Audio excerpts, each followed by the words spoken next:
இன்றைக்கு இருக்கின்ற மாடலுக்கு ஒரு மாற்று மாடல் என்று சொன்னால் அது தேசிய மாடல் தான்.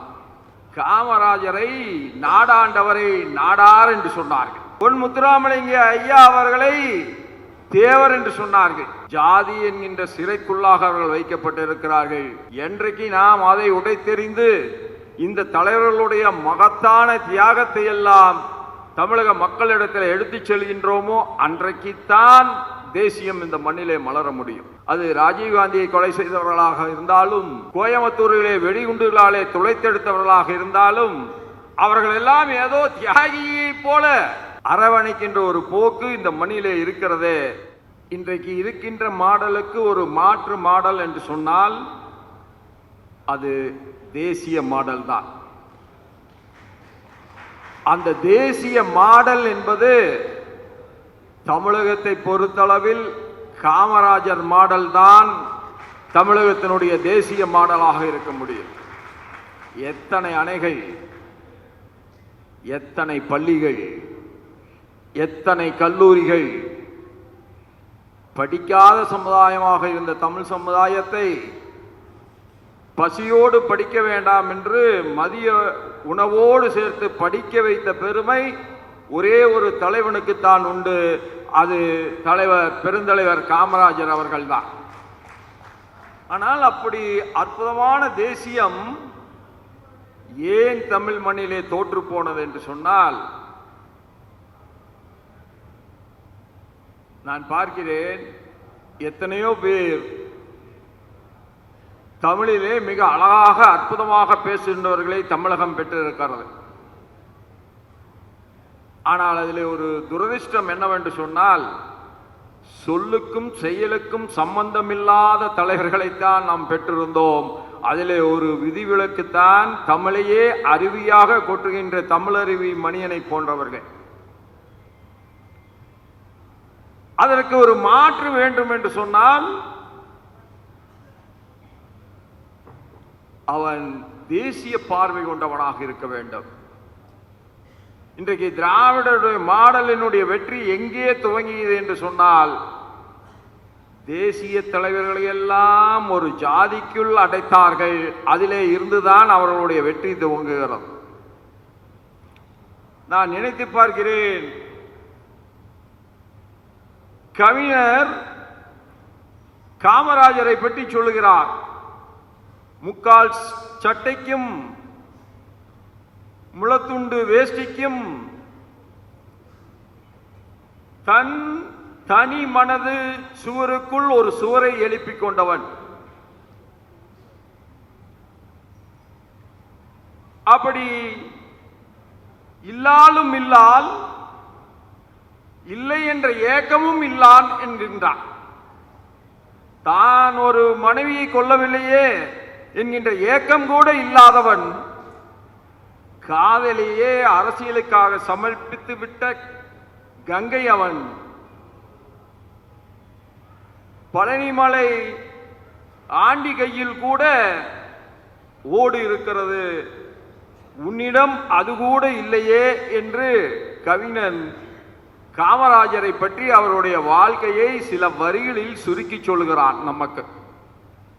அப்படி சுருக்கி சொன்ன கவிஞன் நாடாரா என்றால் இல்லை, அவன் நாட்டுக்கோட்டை செட்டியார், கண்ணதாசன். ஆனால் திராவிடம் எப்படி இந்த மண்ணிலே வெற்றி பெற்றது என்றால், காமராஜரை நாடாண்டவரை நாடார் என்று சொன்னார்கள். பொன் முத்துராமலிங்க ஐயா அவர்களை தேவர் என்று சொன்னார்கள். தன்னுயிர் தந்த இமானுவேலை தேவேந்திர குல வேளாளர் என்று அடக்கினார்கள். வரலாற்று நாயகர்களை எல்லாம் எடுத்துக்கொண்டோம் என்று சொன்னால், வீரபாண்டிய கட்டபொம்மனை நாயக்கருக்கு சொந்தமாக்கினார்கள். அழகு முத்துக்கோனாக இருக்கலாம், பெரும்பிடுகு முத்தரையராக இருக்கலாம், தீரன் சின்னமலையாக இருக்கலாம், பூலித்தேவனாக இருக்கலாம், ஒண்டி வீரனாக இருக்கலாம், பண்டார வன்னியனாக இருக்கலாம். இவர்கள் எல்லாம் தேசத்திற்காக உழைத்தவர்கள்.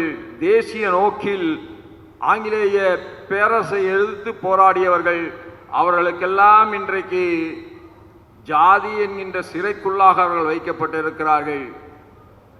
என்றைக்கு நாம் அதை உடைத்தெறிந்து இந்த தலைவர்களுடைய மகத்தான தியாகத்தை எல்லாம் தமிழக மக்களிடத்தில் எடுத்துச் செல்கின்றோமோ அன்றைக்குத்தான் தேசியம் இந்த மண்ணிலே மலர முடியும். இது யதார்த்தமான உண்மை. அவரா அவந்த ஜாதி, அதனால் மற்றவர்கள் அவரை கொண்டாடுவதில்லை. பின்பு எப்படி தேசியம் மீண்டும் மலரும்? காமராஜரையே நாடாராக்கி காட்டிக் கொண்டிருக்கிறார்கள் என்று சொன்னால், 2 பிரதமர்களை இந்திய தேசத்திற்காக உருவாக்கிய மகத்தான தலைவன், தன்னை நாடி அந்த பிரதம மந்திரி பதவி வந்தபோது கூட தனக்கு வேண்டாம் என்று சொல்லிவிட்டு பிறரை அமர்த்திய அழகு பார்த்தவன், அவனை ஒரு ஜாதிக்குள்ளாக அடக்கலாமா? அங்கேதான் தேசியம் தமிழ் மண்ணிலே தோற்றுக்கொண்டிருக்கிறது சகோதரர்களே. இதை நாம் என்றைக்கு உடைத்தெடுக்கின்றோமோ, அண்ணாமலை அவர்கள் சொன்னார்களே, இந்த ஜன்னலை உடைத்தெறிகின்றதற்காக ஜன்னலுக்கு வெளியே என்கின்ற புத்தகத்தை என்னை வெளியிட வைத்தார்களோ என்று கேட்டார்களே. ஆம், நான் கூட 2 நாட்களுக்கு முன்பாக அல்லது நேற்றைக்கு என்று நினைக்கின்றேன், நான் பார்த்தேன். தேசியத்துக்கு எதிராக இருப்பது ஜாதியை முன்வைத்து தேசிய தலைவர்களை ஜாதிக்குள்ளாக அடக்குவதுதான். அந்த வகையிலே உங்களுடைய கருத்தை நீங்கள் சொல்லி இருந்தீர்கள்.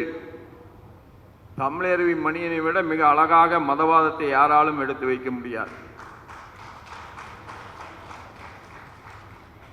தமிழருவி மணியன் அவர்கள் மிக அழகாக சொன்னார்கள்,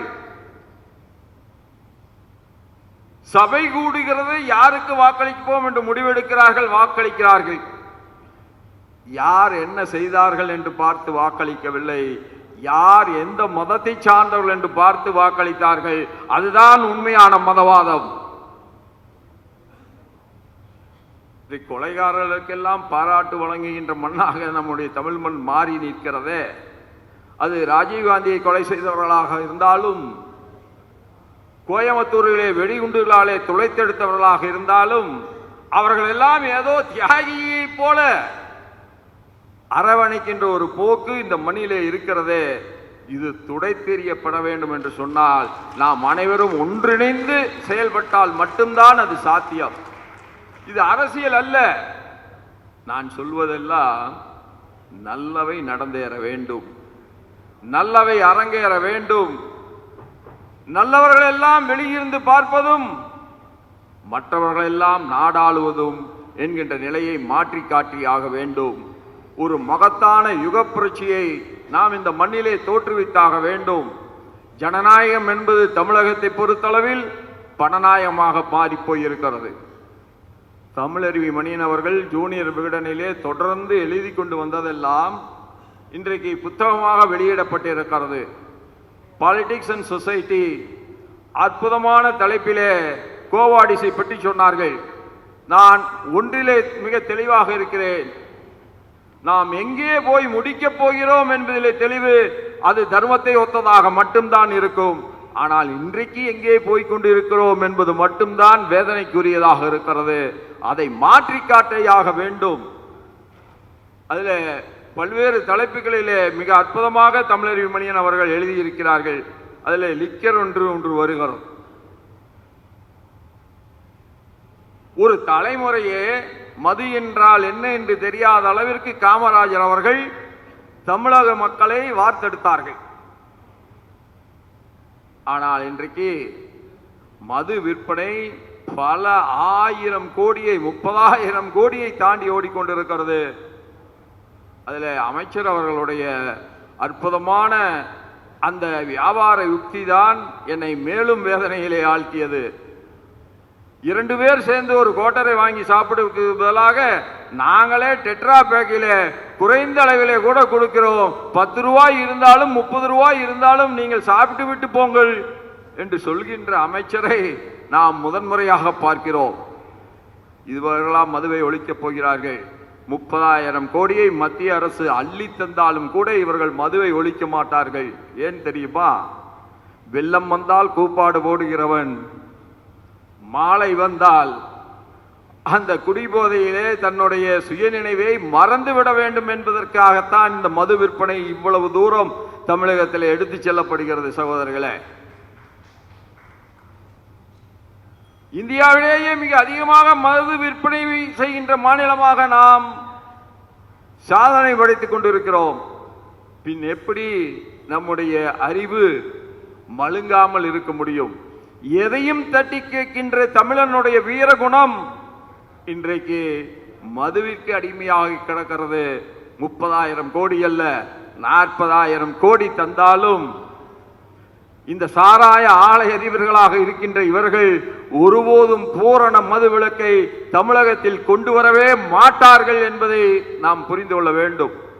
அதனால்தான் நான் அடிக்கடி சொல்வேன், யார் என்ன சொன்னார்கள் என்று பார்த்து நாம் ஆதரித்தது போதும், யார் என்ன செய்தார்கள் என்று பார்த்து நாம் ஆதரிக்க வேண்டும். அதுவே ஒரு யுக புரட்சியை இந்த மண்ணிலே தோற்றுவிக்கும். அதற்கு நாம் அனைவரும் அயராது பாடுபட வேண்டும் என்று கூறி, இப்படி மக்களிடத்திலே விழிப்புணர்வை ஏற்படுத்துவதற்காக வருகை புரிந்து என் எதிரிலே அமர்ந்திருக்கின்ற அருமை சகோதரர்கள் சம்பத் அவர்களே, துக்ளக் ரமேஷ் அவர்களே, கவிஞர் முத்துலிங்கம் அவர்களே, மேனாள் சட்டமன்ற உறுப்பினர் விடியல் சேகர் அவர்களே, அனைவரும் ஒருங்கிணைந்து பாடுபடுவோம். நிச்சயமாக மகத்தான மாற்றத்தை இந்த மண்ணிலே உருவாக்க முடியும். அதில் மணியினுடைய பங்கு மகத்தானதாக இருக்கும். தலைவர் வாசஞ்சி அவர்களும், நம்முடைய அருமை சகோதரர் பாரிவேந்தர் அவர்களும், ராதாகிருஷ்ணன் KSR அவர்களும் அண்ணாமலையை மிகப்பெரிய நம்பிக்கை நட்சத்திரமாக கொண்டு மகத்தான பணியாற்றுகிற பொழுது மிகப்பெரிய யுகப்புரட்சி இந்த தமிழ் மண்ணிலே தோன்றும். அதற்கான விதையாக நான் இந்த நூல் வெளியீட்டு விழாவை பார்க்கிறேன் என்று கூறி, வாய்ப்புக்கு நன்றி கூறி வார்த்தைகளை நிறைவு செய்கின்றேன். நன்றி, நன்றி, நன்றி, நன்றி. வணக்கம்.